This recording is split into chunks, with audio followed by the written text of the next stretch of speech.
Abhishek, you can switch off the video.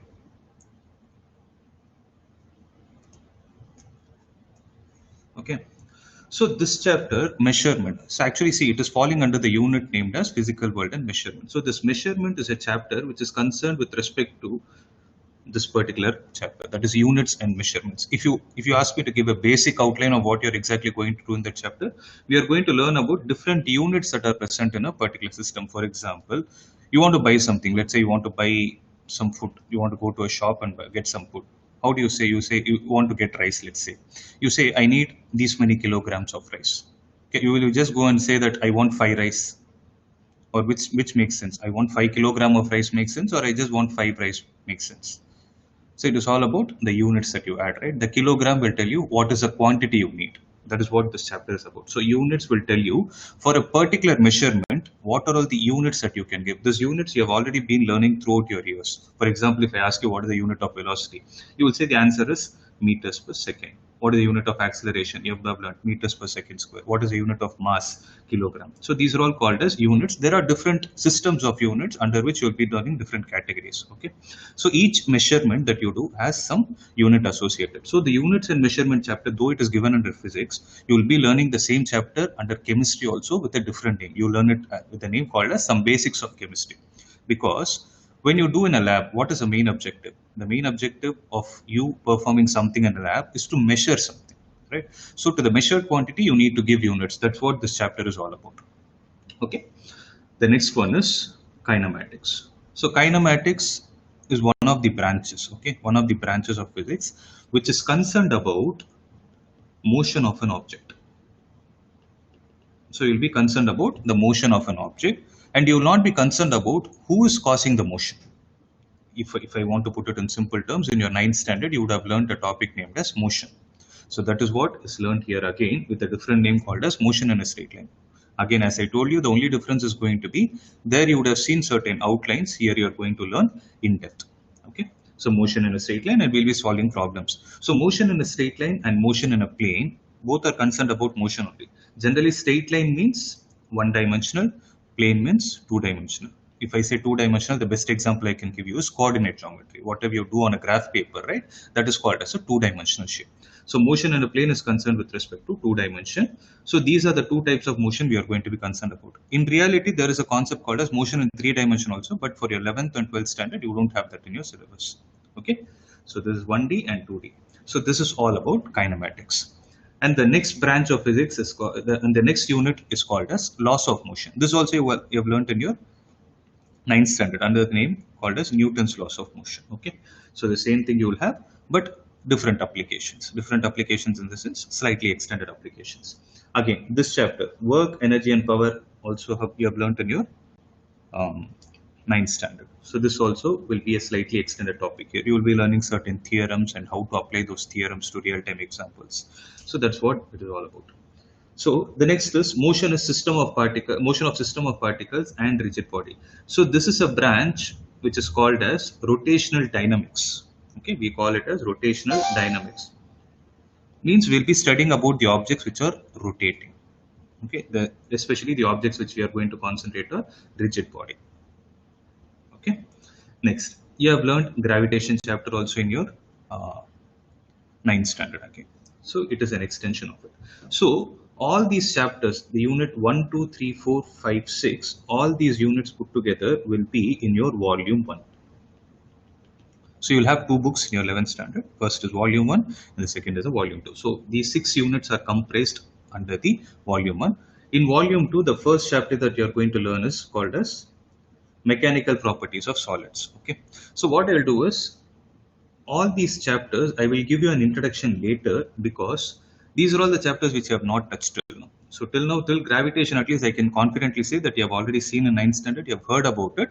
So I don't want to get in touch with all these chapters. As we progress, that time I'll give you the introduction. Okay. So if you observe, the first volume itself comprises of 23 plus 17. It comprises of total 40 marks out of the 70. So you'll have a 3 hours paper, which is going to be for 70 marks. Till now, whatever you have written in 10th standard, it is maximum for 28 to 30 marks, right?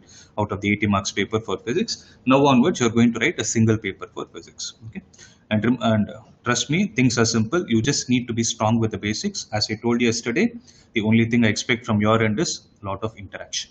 Okay, you need to be interacting with me, asking many questions, and ensure that you have no doubts before you leave the class. Okay, are we good to get started? Just give me a thumbs up. Are we good to get started? So is everyone clear? Yes, sir. Yeah, that's good. Yes, sir. Okay, we'll start. So I'll just tell you what is the topic I'm going to start today. As I told you, I'll be linking math and physics together.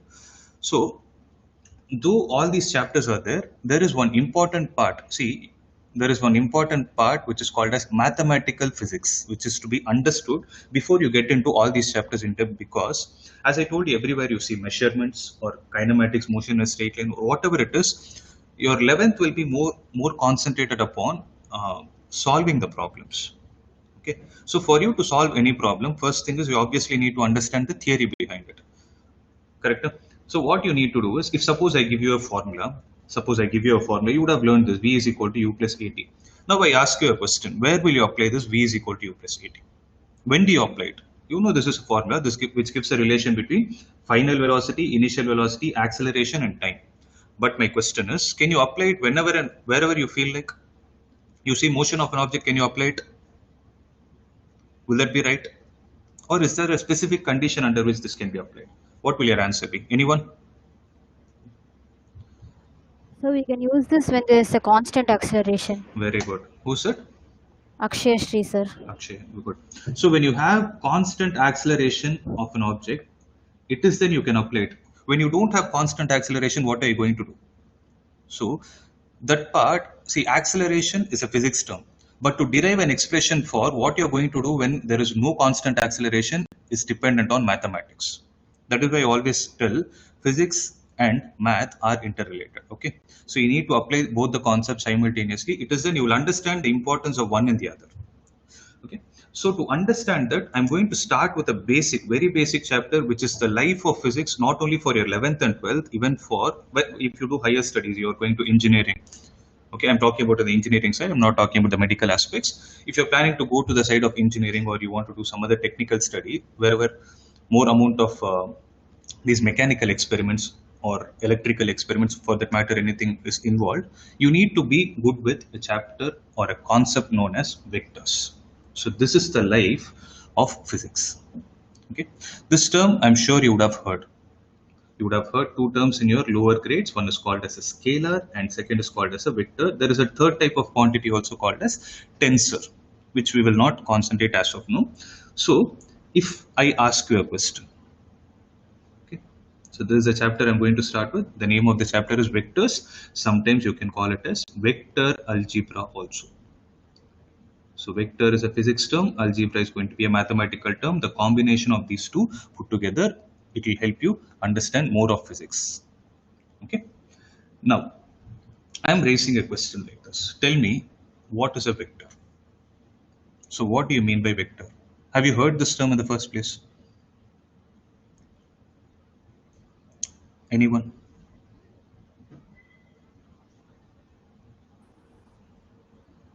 Has both the magnitude and No, who's this one? That? Can you repeat me? Is that you who's speaking? A vector has both a magnitude and direction, Okay. and it tells the direction and the magnitude of the thing which is in motion. Okay. See, everything what you told is right, but you use the word. I just want that to be answered. Okay. You try it out. So you told me it tells us the direction and magnitude of a thing. What is that thing? So what exactly is thing? That is more important. So what? Very good. Who is that actually? Who's the word one? Who's the one? Okay, Panchami, very good. So the term that we need to use here is physical quantity. What do you exactly mean by physical quantity? So quantity means something which is measured. Physical is derived from physics. So if at all you're able to define a quantity which is there in physics, that is what is called as a physical quantity. The same thing is there in mathematics. We call it as mathematical quantity. In chemistry, we call it as a chemical quantity. That's it. Okay.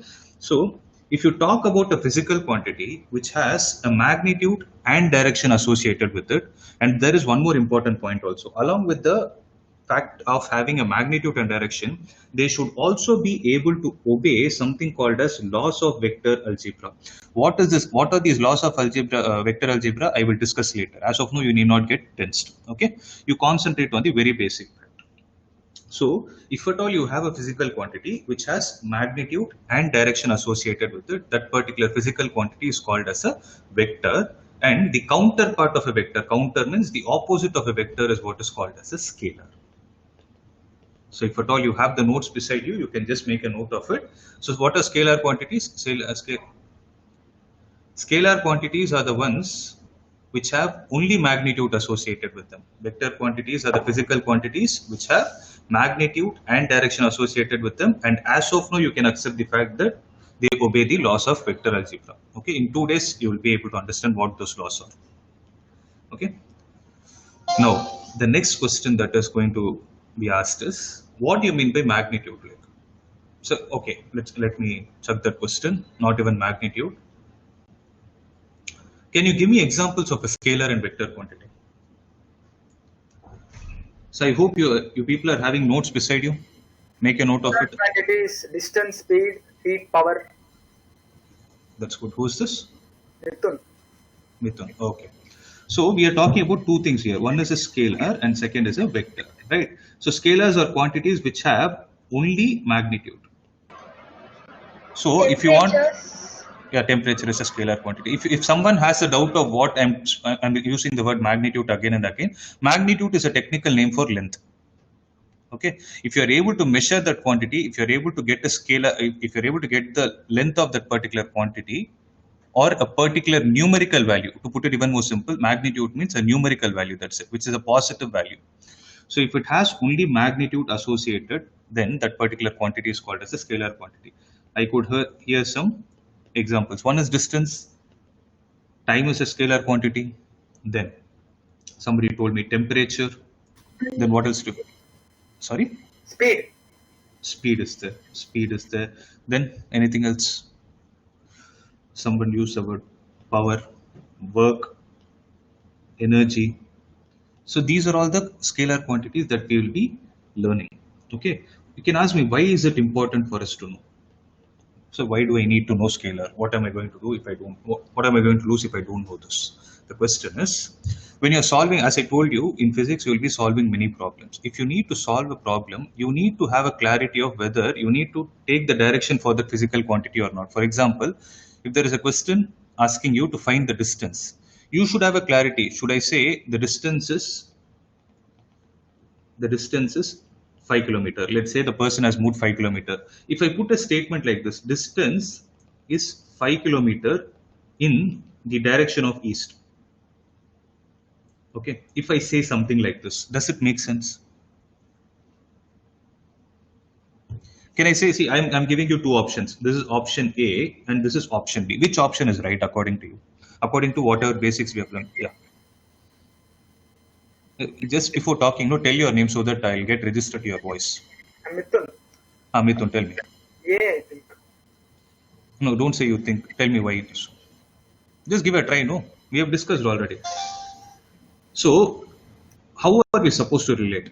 Mithun, you're right. So, we told... Magnitude, no direction. It has only magnitude. That's right. Very good. So, we told scale distance is a scalar quantity. When you have already mentioned it, you can only say distance is 5 kilometers. You cannot give a direction to it.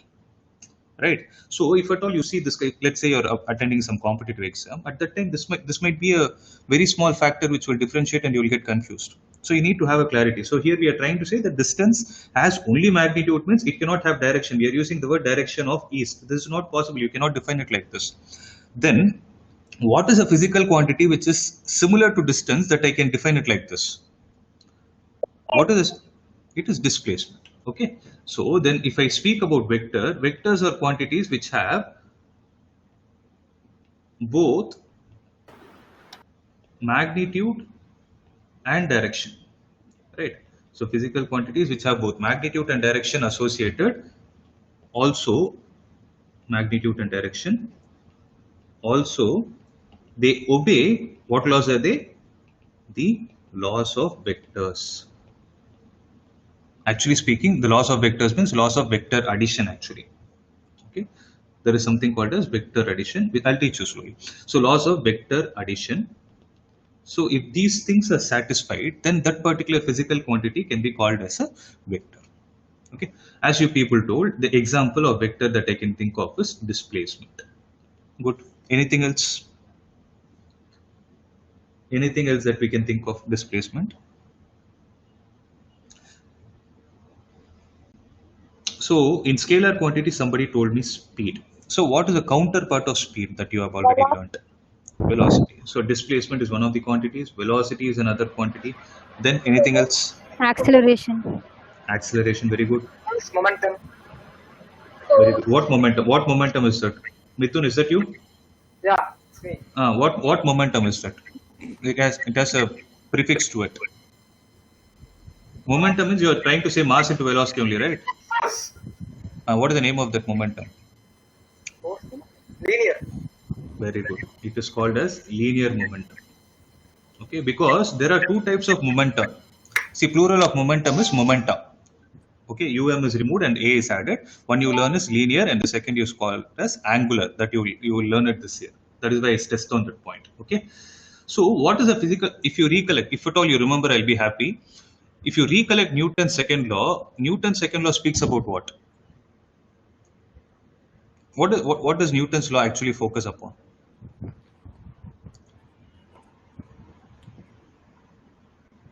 I'll give you a hint. Every object continues to be in the state of rest or uniform motion unless and until there is a dash applied on it. Force. Phillips, you talk about force, external force, right? So force is also a vector quantity because force is equal to mass into acceleration, right? So we are saying acceleration is a vector quantity and mass is actually a scalar quantity. You can make a note here if you're writing it out. Mass is a scalar quantity. So scalar quantity multiplied with vector will be a vector quantity. Force is one of the examples. Anything else you can think of? Whichever you know from your past.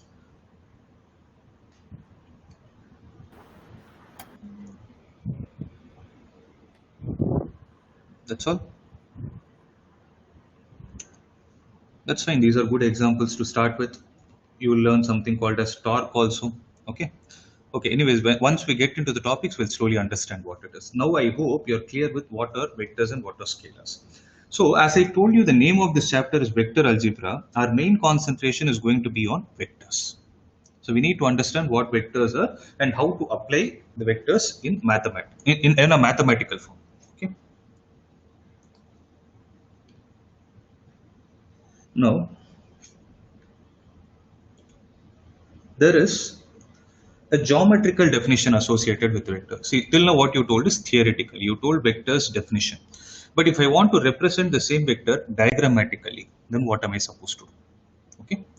So it is given here. See, if you are able to think of a line segment with a direction, because what is the line segment? Line segment is going to be a particular length, or I can say it like this. Line segment is going to be a line with a fixed value. It is the distance between 2 points. That is what a line segment is. So if you're able to give a direction to that line segment, then that one is called as a vector. So the directed line segment can also be called as a ray. So ray is something which has a starting point and no ending point, right? So in a similar way, directed line segment is called a vector, and it is denoted like this. See, I'll show you the diagram. You're able to see this. A is here, B is here. So if I draw an arrow mark like this, okay, if I take this point as A and this point as B, then this is the symbolic notation for something called as AB. So in your mathematics, if I write it as ABC, for example, in last year, if they ask you to draw a line segment of 5 centimeter or 10 centimeter, what you do, you take a scale, keep your 0 here, draw it till here with 10 centimeter, right? You exactly measure and draw. So that you write it as AB is equal to 10 centimeter. Okay. Now, if the slight extension to it is for AB, if you put an arrow mark on top of it, then this is read as AB vector. So AB vector is equal to, now small change that I need to do is 10 centimeter in the direction of positive x-axis. Okay. Then this 10 centimeter is what is called as the magnitude. 10 centimeter is called as a magnitude. Obviously, the direction you have given it. You have told it is the positive direction. Okay. So I hope this is clear. This is a very important thing. So that is a point given here. A directed line segment is called as a vector and is denoted as AB vector. Okay, read as AB vector. In printing, we can denote AB vector as, see, some students ask me a doubt. So when do I know how to apply vector if this arrow mark is not given? If this arrow mark is not given, no, the other way of notating it is using, I'll zoom and show so you can see it clearly. You're able to observe the printing between this and this.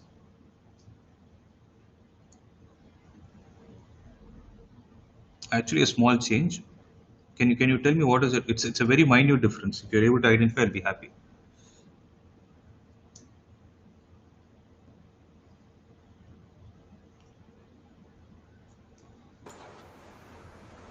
It's in bold letters. That's right.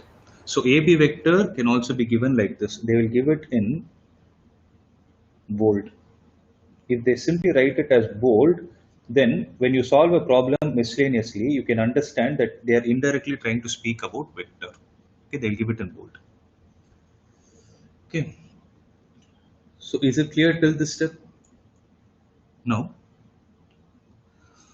Now what is going to be the technical name for it? So this point A, since I'm saying AB vector, how to read it is A is called as the initial point and B is called as the final point. So whenever you're saying a direction, a particular direction should have a initial point and a final point. Some direction should be there. No? For example, if say I'm moving on x-axis, if I'm moving on x-axis from point A to B, then I'll give a direction associated to it. This is called as the positive x direction.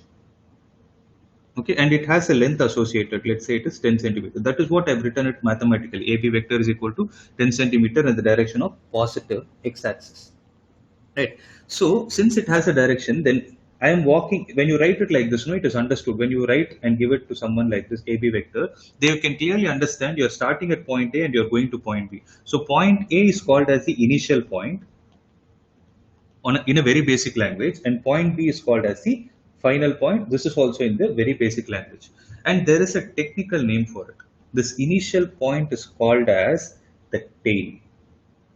Initial point is also called as tail of the vector, and the final point is also called as the head of the vector. So I will write it here. So representation of a vector. So when you talk about representation of a vector, you can write a vector like this, AB vector. How do you read it? AB vector. So then if I draw a ray like this, an arrow mark, then this is called as the initial point, or it is also called as the tail. And this is called as the final point, or this is also called as head. See, these technical names are to be known because in some of the theorems, they use the technical names instead of the term initial point and final point. So I would suggest you to have a clarity about this. So tail is the starting point, head is the ending point. So I hope it is clear. No doubt in this.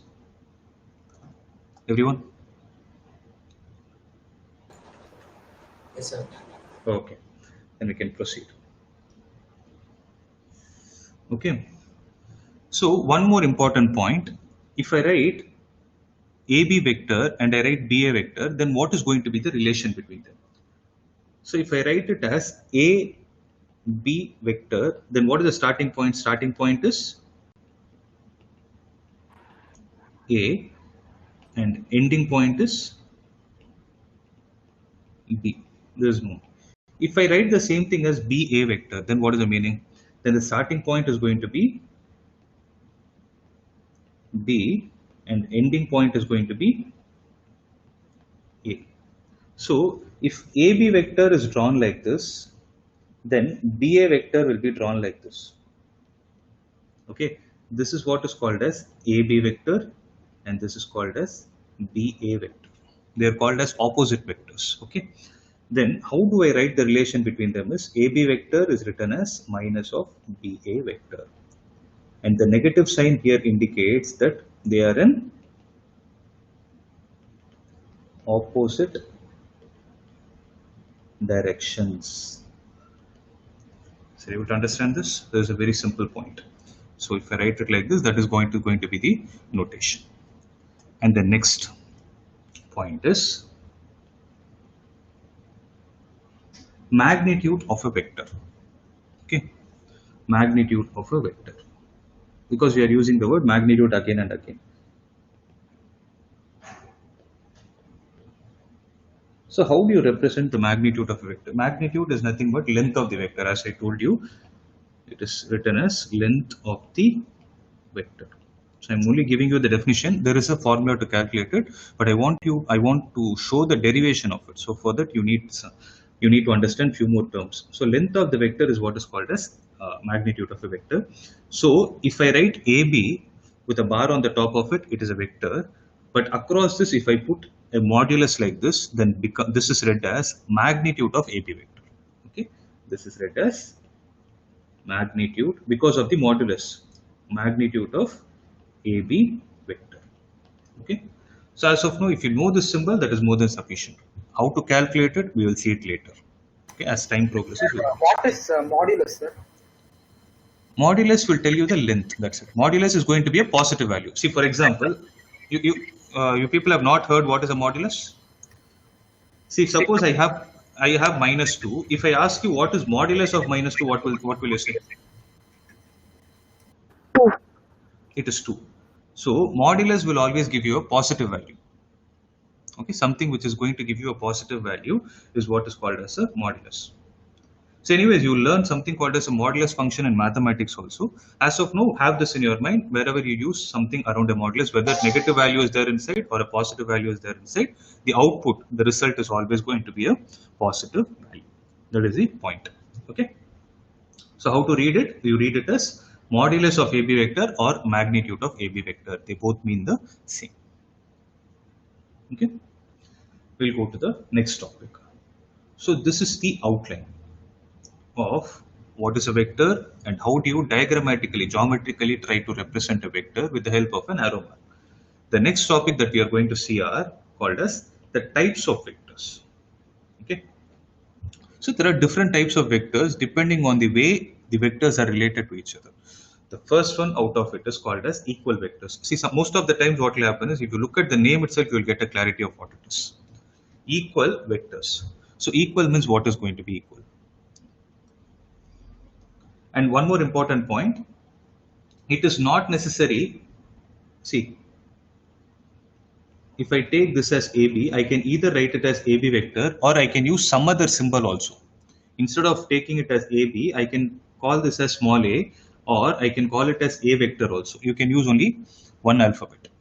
You can use only one letter and then write it also. Both mean the same.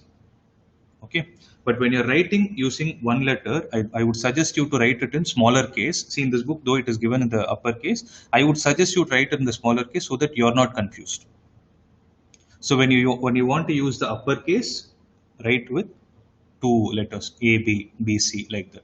If you want to write only with one letter, then use the lowercase. Okay. Now, if you have two vectors, the two vectors are said to be equal. As the name suggests, equal. When can they be equal? When they have the same magnitude and the same direction. So if these two conditions are satisfied, then you can say that the given vectors are equal vectors. So what are they? The types of vectors I'm writing here are. So there are going to be two vectors, right? Same first one. So what is the first point? We call it as equal vectors, right? So what are equal vectors? Same magnitude and same direction, or you can call it as equal magnitude and same direction. So if I want to draw a diagram to it, then how do I represent? So looking at it diagrammatically in a question, how do I understand whether they are equal vectors or not? So if you observe, this is AB. Let me call this as CD. I'm using the symbols A and B. Okay. AB vector is equal to A vector. Right. I can either write it as AB vector. To avoid the confusion, I will write it as AB vector or A vector is one of the vectors, and CD vector or B vector is another vector. Like If I want to write that these two vectors are equal, then you write it like this. If A vector is equal to B vector, this is the mathematical representation for two equal vectors. When will they be same? If you are able to take a scale, measure the length between the point A and B. If you take the same scale and measure the length between the point C and D, if they come out to be the same value, then secondly, since they both have the arrow mark on the same side, then they have the same magnitude and same direction, and this is the mathematical representation. That is what we call it as a equal vector. Though the definition sounds simple, but when you're applying it, no, that time your logic should work better, because we use this concept in a theorem called as parallelogram of theorems. So at that time, I'll ask you, what do you mean by equal vectors? What are the? I'll not ask you like what are the equal vectors. I'll ask you what type of vectors they are. So you should have a clarity of understanding it. So everywhere, what you're going to see is you will see a definition and you will see a mathematical expression. Okay. I hope equal vectors are clear. If there is any doubt, please stop me. Okay. So please feel free to stop me. You can ask doubt anytime. If I don't get any, if you don't ask me, I will assume that the concepts are understood. I proceed to the next one. Okay. If something is unclear, I expect a question. Next. So what we saw is equal vectors. So that is what I've told you. A vector is equal to B vector. The next is parallel vector. Okay. So you know what are parallel lines. So what are parallel lines? The lines between whom, the two lines between which the angle of the angle is 0 degrees or 180 degrees, you call them as parallel vectors, right? So parallel lines. Here we are going to remove the word lines and add the term vector. So what are going to be parallel vectors?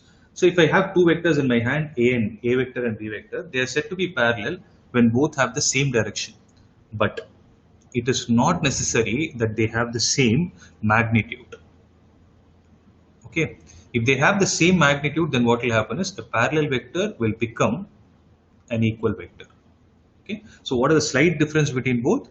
Equal vector means same direction and same magnitude, whereas parallel vector means same direction, but they have the possibility to have different magnitudes also. Then how do I draw a parallel vector? Parallel vector, how do I represent it? They have the same direction, but they can have different magnitudes. They can have different magnitudes in the sense, when I draw it diagrammatically, if this is taken as A vector, then if I take this as B vector, then one vector is equal to, listen to it carefully, if I write one vector is equal to lambda times another vector. Okay. This lambda is going to be some number. If I write A vector is equal to lambda times, this lambda is going to be a number. In technical names, this number is also called as a scalar. Okay. So how do you read it is, one vector is scalar times the other vector, then they both are said to be parallel vectors. So try to understand the difference between this equation and this equation. So if I say between 1 and 2, if I put a question like this, I want a parallel vector to become an equal vector, then what should be the value of lambda? 1. 1. It's simple. If so, it is going to be a special case, right? So if lambda is equal to 1, then parallel vectors become equal vectors. So that's what the whole logic is. So two vectors that we have completed are equal vectors and parallel vectors. The next type of vector that we are going to see is anti-parallel vectors. Anti-parallel vectors. So name itself suggests anti-parallel means what is going to be the angle between them. Parallel means the angle between them is 0 degrees. Anti-parallel means the angle between them is Other than 0 degrees. how much? How much is it?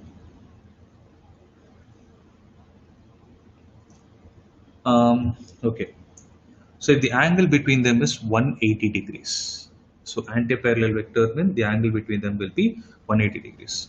I'll make you understand how to measure the angle.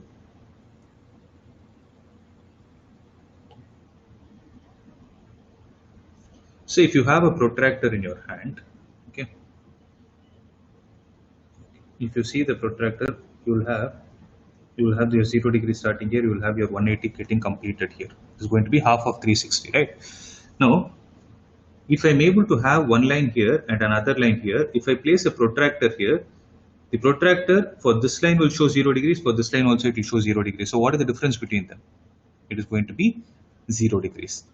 That is why if two vectors are in the same direction, then the angle between them is going to be 0 degrees. If you want to understand what is 180 degrees, if I have one vector like this, if I have another vector in this way, so this is the starting point for both the vectors. Okay, to avoid the confusion, I'm drawing it in a different way. If I have one vector like this and another vector like this, then you keep the protractor and measure. So when you keep the protractor, it will show 0 degrees. Sorry, no Celsius. It will show 0 degrees here, whereas for this line it will show 180 degrees. So what is the difference between these two? It is going to be 180 degrees. So if the angle between two vectors is 180 degrees, then those two vectors are called as antiparallel vectors. Okay. So then they are called as antiparallel vectors. That is what is given here. See, there are two vectors A and B are said to be antiparallel when they have opposite directions. Opposite direction in the sense the angle between them will be 180. Okay. Magnitude of one of them is a scalar multiple of the magnitude of the other. So there is another point to be kept in your mind. So for parallel and antiparallel vectors, if I take this as A vector, this as B vector, then A vector will be equal to lambda times B vector. Okay. So this is the condition for antiparallel vectors also. But one more important point I would like to add here is, for parallel vectors, lambda should be greater than 0. Make a note of it. Please make a note of it. For vectors to be parallel, when you write A vector is equal to lambda times B vector, the value of lambda should be greater than 0. Whereas when you write A vector is equal to lambda times B vector, for the vectors to be antiparallel, lambda should be less than 0. Okay. So this is a very important point. The next is collinear vectors. Okay. So generally in terms of vectors, collinear vectors can either be parallel or antiparallel. Okay. Co means same, linear means line. Okay. Collinear means all the three vectors are lying along the same line, then those vectors are said to be collinear in nature. Okay. As simple as that. Nothing much about it. So a collinear vector can either be a parallel vector or antiparallel vector. For example, I have a vector, I have A vector. I've written B vector as 2 times A vector. Then these two vectors can be called as, what are these two vectors? So from out of all the types you have learned, what are these two vectors? Parallel. They are parallel vectors. Very good. So they are parallel. Similarly, A vector and C vector, what are they? Anti-parallel. They're antiparallel. They're antiparallel vectors, right? But all the three put together are called as collinear vectors. As simple as. Okay. So most of the time in physics, no, the name itself will help you to understand. So you need not memorize it. So what is zero vector? So name itself is again telling you. So there is a vector whose magnitude is 0. To put it in very simple point, to put it in very simple note, a point is what is called as a zero vector. Okay. So a vector having 0 magnitude and arbitrary direction. For that fact, you will not even know the direction because it doesn't have any length associated. So that type of vector is what is called as a zero vector. Okay. The next point is, now we are going to see little bit of mathematics. Concentrate. Nothing sort of, it is simple. Concentrate. So I have A vector in my hand. The first property that we are speaking about is A vector. Then with respect to A vector, what is going to be minus A vector?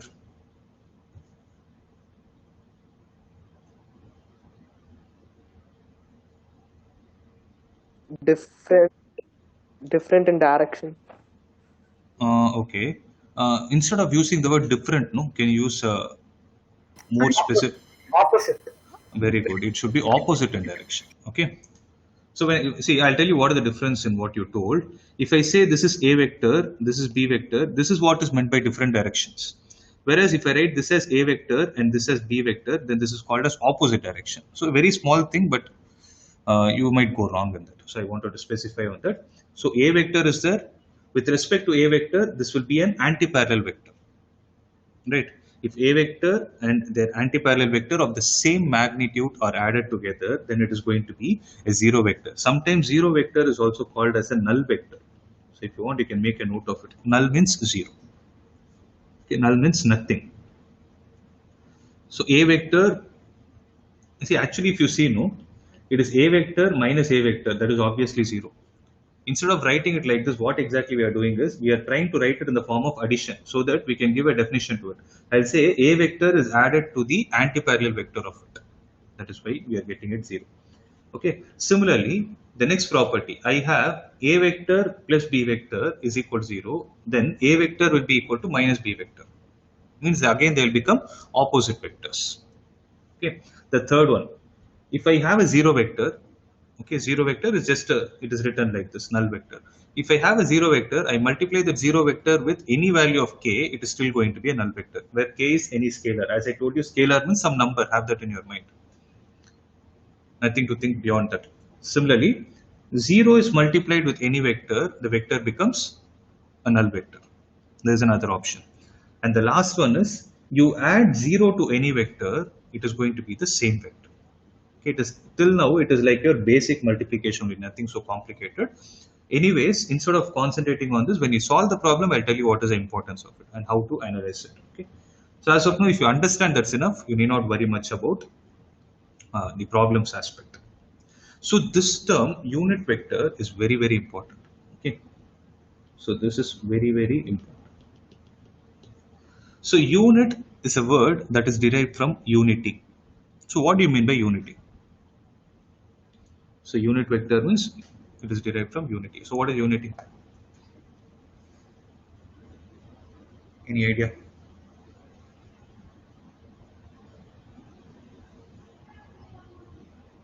So unit, I'm asking in a basic English term.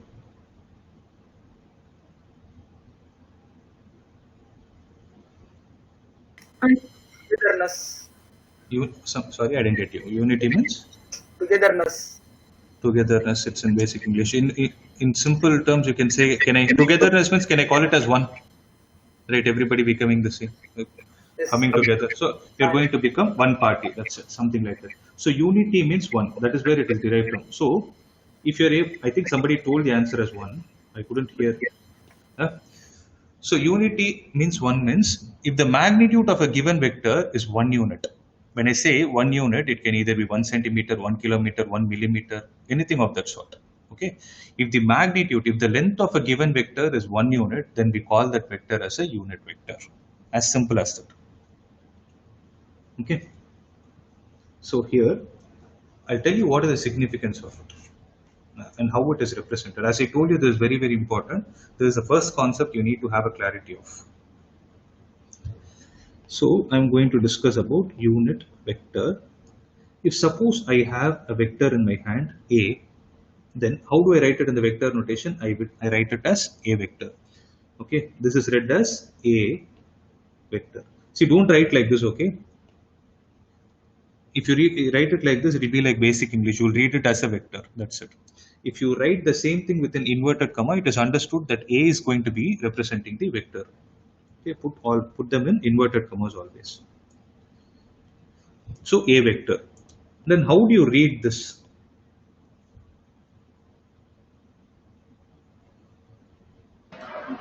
Modulus of A vector.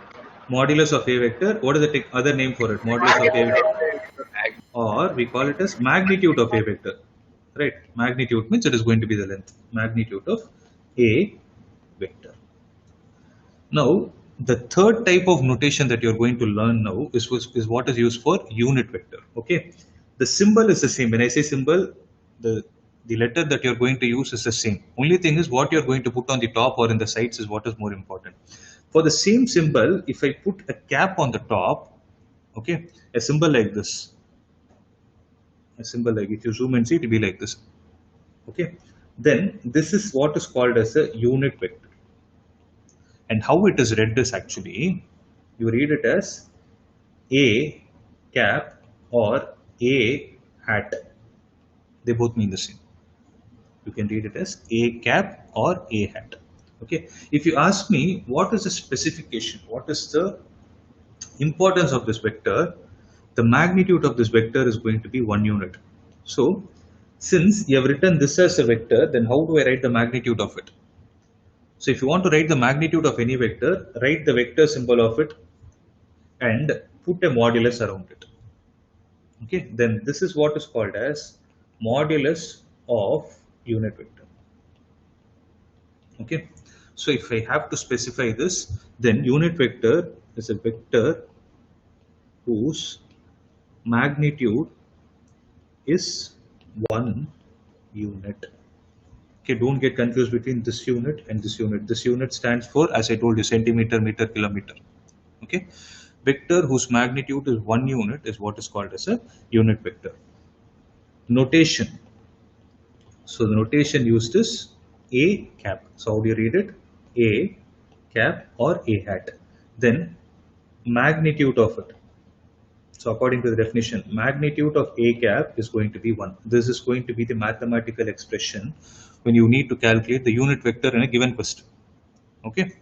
And why I told this concept alone is more important is because this is the one which is used throughout physics. You learn the same thing in math also in your 12th standard. Okay. So this is the one which is used. Observe how it is used.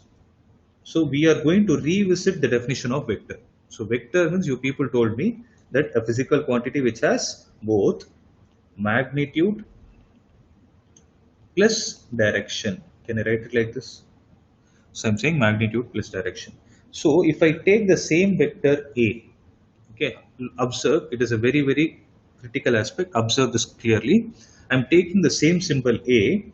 I am putting a bar on top of it. Then this is read as A vector. Then how do you write this A vector is? A vector is equal to the magnitude of A vector into its direction. Okay. Who is going to give us the direction is nothing but the unit vector gives us the direction. Why it is so you will understand later once we go in depth into the chapter. As of now, understand. So A vector is written as magnitude of A vector and its direction. So how do you write it? A cap. If you see the previous examples I gave you, I would have told you that the displacement is 5 km in the direction of east. Not necessarily that the object has to move only in the direction of east. It can move in some plane, it can move in some space. Right? At that time, we should not get stuck without knowing what is the direction. So to generalize this, what they have done is they have brought in a symbol so that it is universally understood. Okay. So this is how we write it. Where this part is called as the vector part, this part is called as the magnitude part, and this part is called as the direction part. Okay, so how you read it is A vector is equal to magnitude of A vector into A cap. Okay, I hope it is clear. So how you read it? A vector is equal to magnitude of A vector into A cap. So this is how we are going to notate. There is one more concept that we are going to see. After that, you will get complete clarity of what I'm trying to explain. Okay, that point alone I will explain for today so that you will understand things better. You can visualize it. Okay. So tell me one thing, since this topic is important, I just want to clarify from my side. Are things clear? Are you able to understand, visualize things? Clear, right? Yes, sir. That's good. Okay. So one last topic for the day. Okay. They are called as orthogonal unit vectors. So the previous topic what we saw is only called as a unit vector. Why is a unit vector used? If somebody asks you, why is a unit vector used? What is the significance of unit vector? Your answer should be unit vector is used to represent the direction of the given vector. So please make a note of it. If you're making a note, please make a clear note of it. Unit vectors are used to represent the direction of the given vector. Okay. So I'm using the word unit vector only, but I'm using a prefix before it, which is called as orthogonal. If you need to understand what orthogonal means, orthogonal is another name for perpendicular. So if some vectors are perpendicular to each other, then we call them as orthogonal. Yeah, orthogonal. That's it. Okay. If those vectors are unit vectors, we call them as orthogonal unit vectors. If they are some random vectors, we generally call them as orthogonal vectors. So orthogonal means perpendicular. As simple as that. Okay. So the best example we can think of is, I will explain as of now only in 2 dimension. Tomorrow I will show you how you can extend the same concept to 3 dimension. Okay. So as of now, let us assume that there is only a 2-dimensional space that is existing, because you have learned last year in your coordinate geometry part. You know how to calculate the distance formula, section formula, everything, right? So you take a 2-dimensional plane. If suppose I ask you, by taking a point 2, 3, what is the meaning of this point? What is the meaning of this point? X-axis 2 units and y-axis 3 units. So okay, so x-axis 3. So you're talking about abscissa and ordinate. But if I drop a perpendicular here, okay, from the point, if I drop a perpendicular onto x-axis from the origin, okay, I'm repeating, from the origin to this foot of the perpendicular, let me take it as point P. This distance is 2 units. I'm using the word units again, because I don't know whether it is, we need to use a scale for it, right? Similarly, from this point, if I drop a perpendicular, then this distance is going to be 3 units, as simple as that, right? Now, if I start from this point, where am I starting? I'm starting from the origin, okay? My whole objective is to reach this particular point, okay? So, is to reach this particular point. Then what are all the ways you can think of to reach this particular point? If I take, okay, I'll take this point as P, I will take this foot of the perpendicular A and this as B. What are all the points what are all the methods or ways do you think you can go to this particular point P starting from 0, 0? Think of this like your room, okay? You're in this room. You need to go to this room. Then what are all the possible ways you can think? This all the open space you have.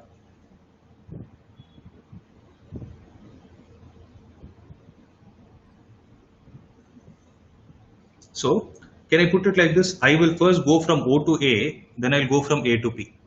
It's my wish. I will go from O to B and B to P. That is also my wish. Or else what will I do? I will directly go from O to P. Right? I can do any of the things I want. Or else I will go to some other random point. I'll reach this point. That is up to me. But as of now, since we have taken 3 cases, let us get confined to that for understanding purpose. Okay. If at all, see, as I told you, unit vectors are the ones which are used to represent the directions. What generally happens is, in physics or in math, every direction is referred with respect to the graph. Okay, so when you talk about a graph, you're basically going to have x-axis and y-axis. If at all you're talking about 3 dimension, then you will have something called as z-axis, that we will see what it is tomorrow. As of now, you need not concentrate on it. I will explain what it is. So you have x-axis and y-axis. If suppose I ask you to define a particular unit vector in the direction of x-axis, then the symbol used for it is I cap. So if you write the symbol I with a cap on top of it, then that is a unit vector which is used to represent the direction of positive x-axis. Okay. Similarly, if I want to represent something in the direction of, I'll write it here. So I cap is the unit vector in the direction of positive x-axis. If I want to use the unit vector j cap, then that is used for positive y-axis. Obviously, the next symbol, that is k cap, is used for positive z-axis, which we are going to see tomorrow. Now, if I'm saying I'm starting from point O, look at the way I'm writing, okay? So I've drawn it as a vector. If I ask you what is the displacement? Displacement means the shortest path that is possible. So the shortest path among all the points that I've discussed is directly going from point O to point P. So if I write it as OP vector, then how I'm going to write this, observe this clearly. This is what is going to help you. So 2, okay, I cap plus 3 j cap. This is a mathematical representation. Okay, I'll come in the order again. This I cap, j cap and k cap, since they are along the directions of x-axis, y-axis and z-axis, all the 3 are mutually perpendicular to each other. That is why these vectors are also called as orthogonal unit vectors. You able to understand? So that's why we call them as orthogonal unit vectors. So if you have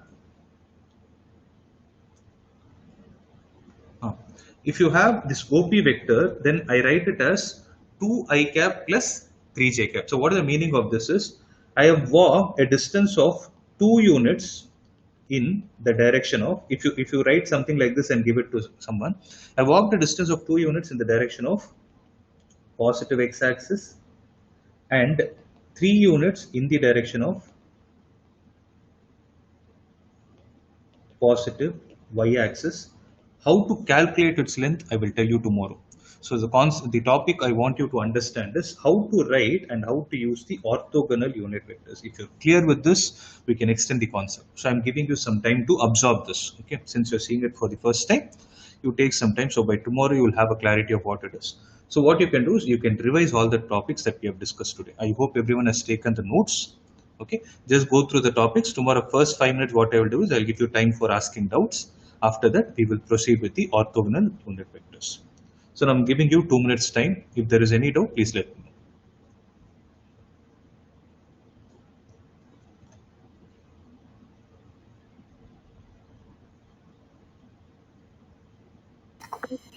Sir, can you explain the parallel vectors, sir? Yeah, parallel vectors, I will tell you. See, 2 vectors are said to be parallel if they have the same direction, but they need not have same magnitudes. That's what I'm trying to say. Okay. If you're able to write one vector as lambda times some scalar times the other vector, then those 2 vectors are said to be parallel vectors. Okay. Okay, sir. So anyways, while I apply it, you will understand better. Okay. Because see, as of now, you just understand the mathematical parts. Once I start applying it, no, you will have a clarity of what exactly you're doing. At the time, I'll ask you again what type of vectors they are. Okay. Anything else? Collinear vector. Collinear vectors means if all the vectors are lying along the same line. Always, you will see the words like this, co-initial vectors. If you see something like this, okay, co is always used for same. Initial means starting. So if the vectors are starting from the same point, we call them as co-initial. Similarly, if I use the word coplanar, co means same, planar means plane. If they are lying in the same plane, then we call them as coplanar. In a similar context, collinear vectors means co means same, linear means straight line. So if all the 3 vectors, need not be 3, or it can be more than 3 also. If all the 3 vectors are going to lie along the same straight line, then those vectors are what are called as collinear vectors. So collinear vectors can either be parallel or anti-parallel. Please make a note of it. Yeah. Okay. Yeah. Yeah, that's good. Anything else? Anyone? If everything is clear, we can wind up the session. Since it got extended by 5 minutes, I'll be taking 15 minutes break. I log in by 6:20 for the next math class. Okay. So shall we wind up? Yes, sir. Okay. Yeah. Okay.